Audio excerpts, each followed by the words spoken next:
Enchanted Peeps. I'm here today to talk about some of the books that I've been reading recently. I kind of went on a theme this summer where I read a lot of books about positive thinking and manifestation. So I thought I would go through some of the books that I've read so that you can kind of, see if maybe this is something you'd like to read or not. Some of them are new and some of them are classics. So the first two that I'm going to start with are I started reading the book You Can Heal Your Life by Louise L. Hay. This is a classic.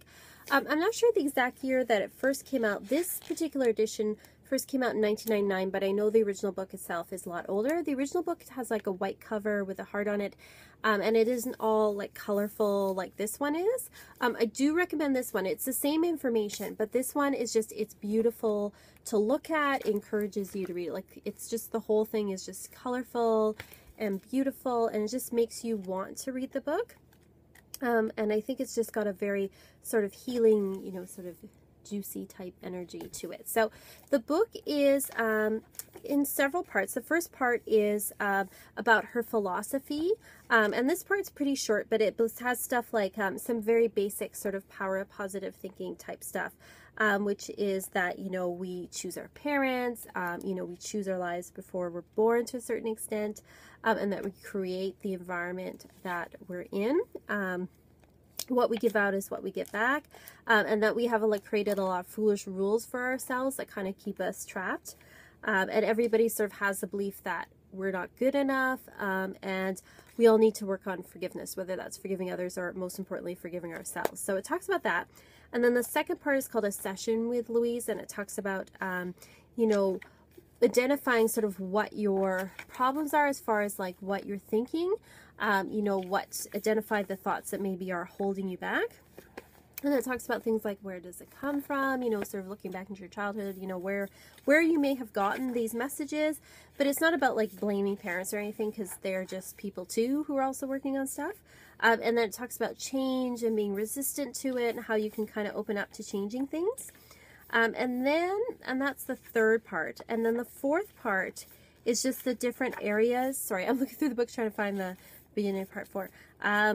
The areas, part 3, sorry, putting these ideas to work. So that's the different areas of our lives and how we can put the positive thinking into our lives. So there's areas like relationships, success, there's money, there's the body. And this is kind of a big part of this book is there is a part in here, there's a chapter called The List, and then there are several pages of, it's a list of the different illnesses in alphabetical order and what may be the emotional cause behind it. For example, acne, it says not accepting the self, disliking the self, and then it gives you a affirmation you can say to work on that. So I'm a divine expression of life. I love and accept myself where I am right now. And it goes through the whole, like a whole bunch of them. So it is several pages long, and it is a great reference. I personally believe there is some, I do believe this, that there are, emotional things behind illnesses. Now, that doesn't mean I believe you shouldn't go to a doctor or say anything like that. Obviously, if you're sick, go to a doctor.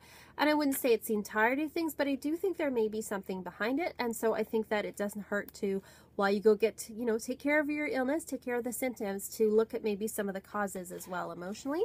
So I think that can be really, really helpful. So it just, it goes on for pages. And I would say this is probably the most useful part in some ways of this book. I mean, the other part's really useful as well, but I keep referencing this. This is a really great reference. And then she goes through this part where she talks a little bit about her life and her upbringing, because she had, a difficult childhood and went through struggles as an adult before she kind of came to this. And it's a very beautiful book to read, very positive, very loving.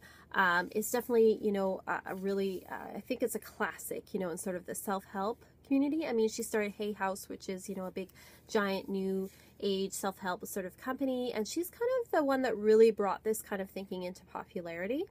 So I do highly recommend this book if you're interested in it. And then I also got with it the You Can Heal Your Life companion book to work with it, and again, it's beautifully colored.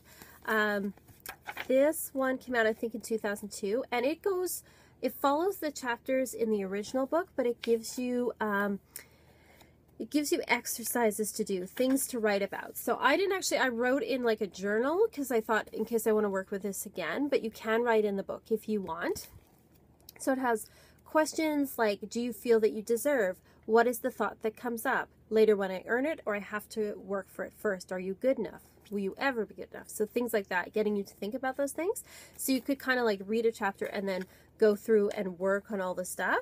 It also gets you to checklist thoughts that you're having, like fearful emotions. There's like the checklist there, and it says like, I'm anxious all the time, nothing works for me, growing older frightens me, etc., etc. So you can check off like, yes, I have that thought, and then you can, they have suggested affirmations for you to counter it. So that's at the back of the chapter. They have like the thought, the negative thought, and then what you can say to kind of counteract that to yourself, like repeat. And then they always have these, what they call a treatment, which is like just these positive things that you can kind of say. So it is a really good book as well, and I would highly recommend it. I would, I would really say working with these two together was very helpful for me and really got me to think about some things. So these are the first, like I said, the first two books that I read this summer where I was reading about positive thinking and manifestation. If you want to know the other books I read, please let me know. I'm kind of curious to know what you think of, what you would like to see, pardon me, on the channel. What you'd like to hear about. Do you want to see more about the books I'm reading? Do you want to hear more about them? Let me know, and like and subscribe, and I'll talk to you next time. Bye.